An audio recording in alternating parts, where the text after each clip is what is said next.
La réalité ne s'expérimente pas elle-même, elle est. Et elle est une sans deuxième. Est-il besoin de rappeler? Cependant, du point de vue humain, comme déjà dit, et facile à constater, la vision, la conception que nous en avons, sauf exception, est duelle. Brahman, en lequel l'homme introduit une distinction duelle, de même avec le Tao, comme vous pouvez le voir à l'écran pour d'autres traditions. Au plan religieux, une autre distinction, aux termes parfois opposés ou s'excluant l'un l'autre, est celle de Dieu, tantôt vu comme transcendant à sa création, tantôt comme immanent à la création.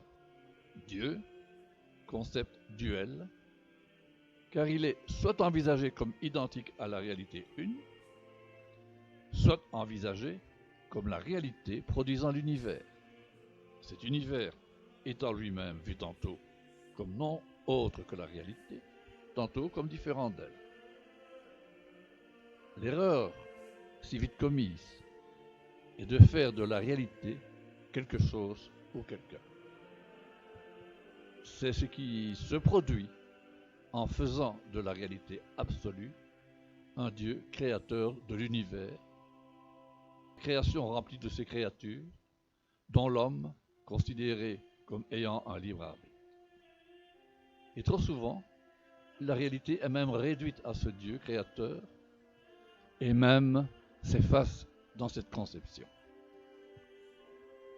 Il semble qu'en général, une telle représentation satisfasse l'être humain, reposant ainsi dans la main de Dieu. Mais venons-en à la question de cette dualisation de la réalité. Dualisation conçue par l'être humain, ayant pour fonction de rendre compte de son expérience de la réalité, de comment il vit la relation à la réalité, bien entendu, en rapport avec sa perception dictée par l'état humain, et parfois, plus rarement, en rapport avec l'éveil, par lequel il peut s'identifier à elle, se reconnaître en elle. C'est cette expérience qui détermine toutes ces perceptions, toutes ces conceptions, toutes ces représentations, et par suite, toutes ces manières et attitudes face à la réalité une, qu'il en ait conscience ou pas. La réalité relative au sein de laquelle l'humain progresse, tant comme individu que comme espèce, a été l'objet et l'est encore d'explications aux développements divers. Développements tous fondés sur sa position entre le ciel et la terre. L'univers au plan objectif, vu comme une modification d'une énergie, nous est donné par la science. L'univers au plan théologique, vu comme création divine.